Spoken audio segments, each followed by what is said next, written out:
ஈரானோட capital Tehran. கருப்பு மலை, nuclear winter போல பார்த்தீங்கன்னா காட்சி அளிக்குது. அதாவது இஸ்ரேலோட ஸ்ட்ரைக் இந்த ஆயில் ஃபெசிலிட்டி மேல பண்ணியிருந்தாங்க இல்லையா? ஸோ அதோட விளைவுகள் பார்த்தீங்கன்னா தெஹ்ரான் முழுவதும் கருமேகங்கள் சூழ்ந்திருக்கு. இந்த ஆயில் டிப்போஸ் மேல அடிச்சதுனால தெஹ்ரான் முழுவதும் இந்த toxic hydro carbons, sulphur di oxide, அப்புறம் நைட்ரோஜன் ஆக்சைடு இதெல்லாமே மிக்ஸ் ஆனதுனால இந்த மலையில பார்த்தீங்கன்னா கெமிக்கல்ஸ் இருக்கிறதுனால ஹைலி அசிடிக் ரெயின் பார்த்தீங்கன்னா பெய்யுது அப்படிங்கிறது உள்ள செய்திகள். இந்த மழை பார்த்தீங்கன்னா மக்கள் மேல படும்போது கை எரிச்சல்கள், அந்த தோல்லாம் பார்த்தீங்கன்னா எரியறது, சிவியரான லங் டேமேஜ் பார்த்தீங்கன்னா ஏற்படலாம் அப்படிங்கிறத அத்தாரிட்டிஸ் தரப்புல இருந்து செய்திகள் வந்துகிட்டு இருக்கு. இந்த டாக்ஸிக் கிளவுடு ஈரான்ல மட்டும் கிடையாது, அப்படியே பார்த்தீங்கன்னா பாஸ் ஆகும்.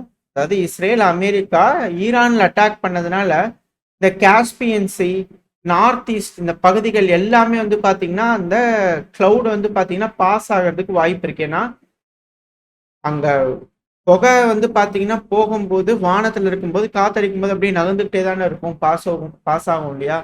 So Turkmenistan, Kazakhstan, Uzbekistan, China, Afghanistan, Kyrgyzstan, India, நம்ம நாட்டில் பார்த்தீங்கன்னா மேலே ஜம்மு அண்ட் காஷ்மீர்லாம் அதிகமாக பாதிப்படைய வாய்ப்பு இருக்கு அப்படிங்கிற செய்திகள் வந்துகிட்டு இருக்கு. ஸோ ஆயிரக்கணக்கான மக்கள், லட்சக்கணக்கான மக்கள் பார்த்தீங்கன்னா இதனால பாதிப்படைய போறாங்க. ஏன் இது போல ஒரு பாம்பிங் ரைடை இஸ்ரேல் பண்ணியிருக்காங்க?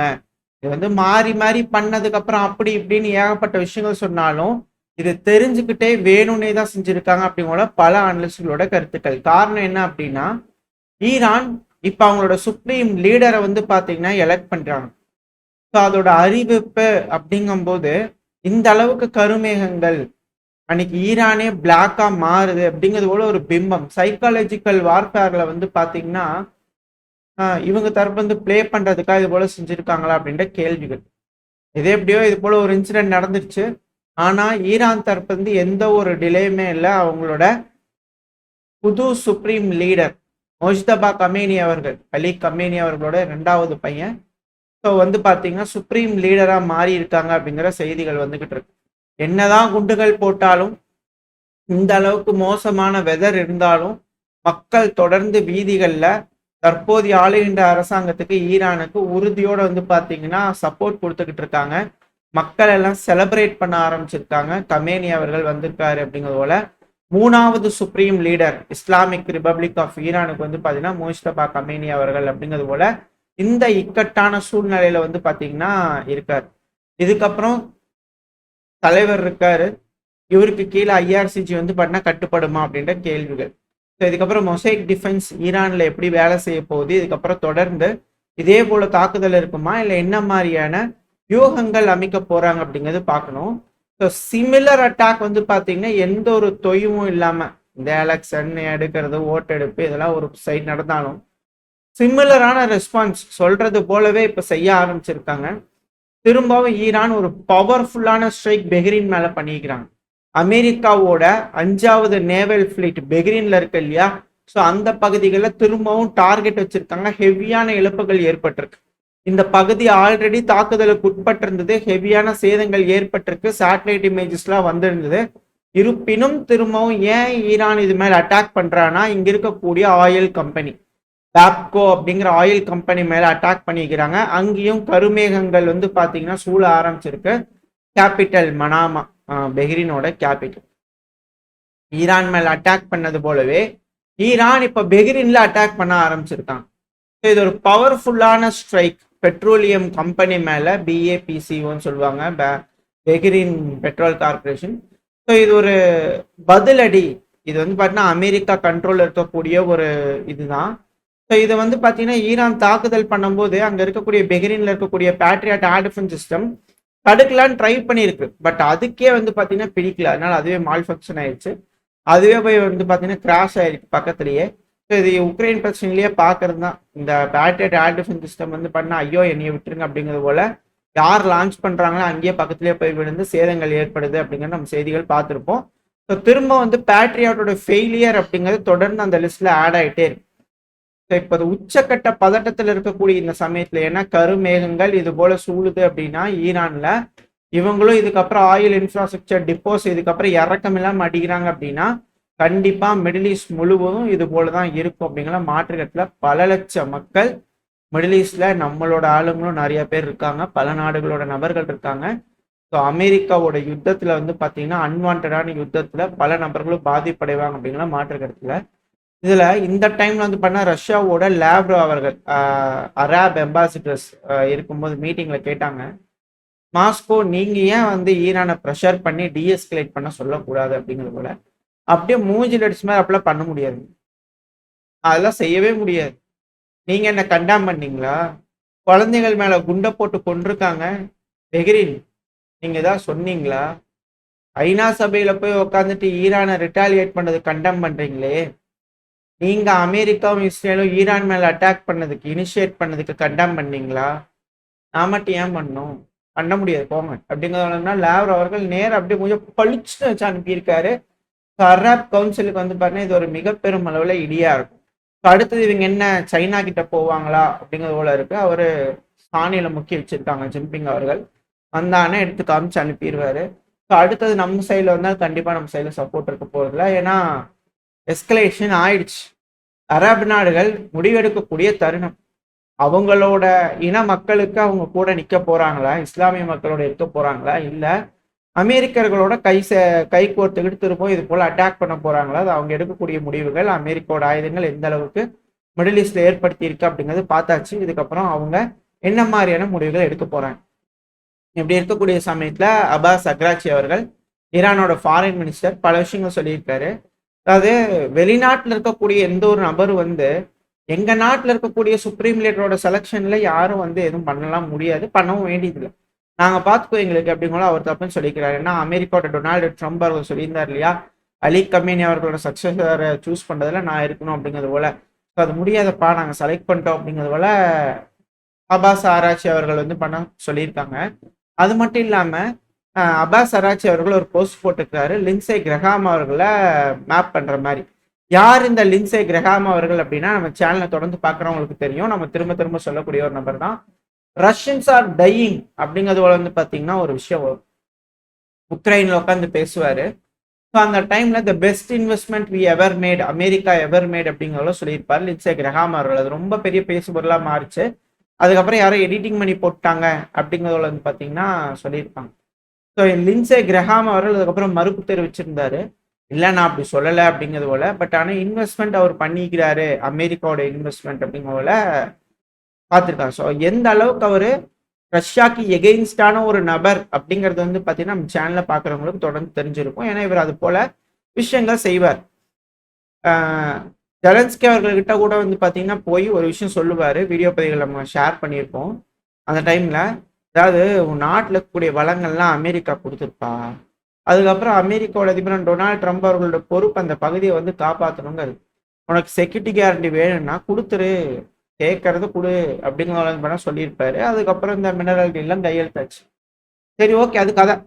இப்ப ஏன் அப்பாஸ் அக்ராச்சி அவர்கள் இவரை டாக் பண்ணிக்கிறார் அப்படின்னா, அதாவது அடிக்கடி வந்து பாத்தீங்கன்னா அவர் சொல்லக்கூடிய விஷயம் என்னன்னா, ஈரானோட அபிஷியல் எந்த ஒரு நாட்டுக்கு அடிக்கடி டிராவல் பண்ணவே மாட்டாங்க, அதுவும் இந்த உளவு பார்க்குற வேலைகளுக்கெல்லாம் போகவே மாட்டாங்க. அதுவும் இது போல நம்மளோட அதிபர் வந்து பாத்தீங்கன்னா இன்னொரு நாட்டுக்குள்ள போய் செய்ய வேண்டிய செயல்கள் செய்யணும் அப்படிங்கிறது போல, அது எப்படி செய்ய வைக்கிறது அப்படிங்கிறது போல நம்ம அந்த போதை, அது பேர் என்ன சொல்லுவாங்கல்ல, போதிக்கிறது. ஸோ அது போல விஷயங்கள்லாம் வந்து பார்த்தீங்கன்னா செய்ய மாட்டாங்க. அப்படி செய்யறாங்கன்னா அது தேச துரோகம் அப்படிங்கிறதோட வந்து பார்த்தீங்கன்னா டேக் பண்ணி போட்டிருந்தார். ஏன்னா லின்சே கிரஹாம் அவர்கள் சொல்லி அவர் வந்து பார்த்தீங்கன்னா மீடியாக்கள் தான், மேற்கு மீடியாக்கள் தான் எழுதியிருந்தாங்க, லின்சே கிரஹாம் அவர்கள் இஸ்ரேலுக்கு அடிக்கடி டிராவல் பண்ணி அங்க நெத்தன்யாஹு அவர்கள்ட்ட மற்றவங்களுக்குலாம் பேசி எப்படி இந்த போரை அமெரிக்கா கிட்ட கொடுக்கறது, எப்படி கன்வின்ஸ் பண்றதுன்ற அந்த யோசனையை சொன்னாரு, சொல்லி கொடுத்ததே லின்சே கிரஹாம் அவர்கள் தான் அப்படிங்கிறதோட பண்ண செய்திகள். அது கூட பிரச்சனை இல்லை, அவர் இங்க பத்த வச்சுட்டாரு, ஆல்ரெடி அங்கேயும் பத்த வச்சுட்டாரு. இதுல லின்சே கிரஹாம் அவர்கள் மீடியாக்கள்ல பேசியிருக்காரு. வெயிட் பண்ணி பாருங்க, 2 வாரம் தானே, உண்மையாலுமே 2 வாரம், அடுத்த 2 வாரத்துல பாருங்க எந்த அளவுக்கு அட்டி விழுகுதுன்னு பாருங்க, நரகம் போல இருக்கும்ங்க. இந்த ரெஜிமே வந்து பார்த்தீங்கன்னா இறப்போட இதில் இருக்கு. முடிச்சிடலாம், அவ்வளோதான். அது அவ்வளோதான். ஆல்ரெடி முட்டி போட்டுருச்சு. உழுகிறது மட்டும்தான் பாக்கி. நாங்கள் செய்வோம். நாங்கள் ப்ராஸ்பரிட்டியாக இருக்கிறதுக்கு unlike anything you are going to have prosperity அப்படிங்கிறது போல. ஏன்னா யாராவது ஒருத்தவங்க யோசிச்சு பார்த்துருக்கீங்களா? வெனிசுவேலாலையும் ஈரான்லையும் மட்டும் 31% உலகத்தோட ஆயில் ரிசர்வ்ஸ் இருக்கு. இப்ப அது எல்லாம் நம்மளோட பார்ட்னர்ஷிப். உலகத்தோட 31% ஆயில் ரிசர்வ்ஸ் நம்ம கிட்ட இருக்க போகுது. அப்படிங்கிற லின்சே கிரஹாம் அவர்கள் ஓப்பனா மீடியாக்கள் வந்து பார்த்தீங்கன்னா பேசுறாரு. ஸோ ஆயிலுக்காக தான் இது, அப்படித்தான் அப்படிங்கிறத லின்சே கிரஹாம் அவர்கள் செய்யறாங்க, சொல்லிட்டே செய்யறாங்க. இப்ப அது கூட பரவாயில்ல, ஃப்ரீ கியூபா அப்படிங்கிற தொப்பி எட்டு வந்துக்கிறார்.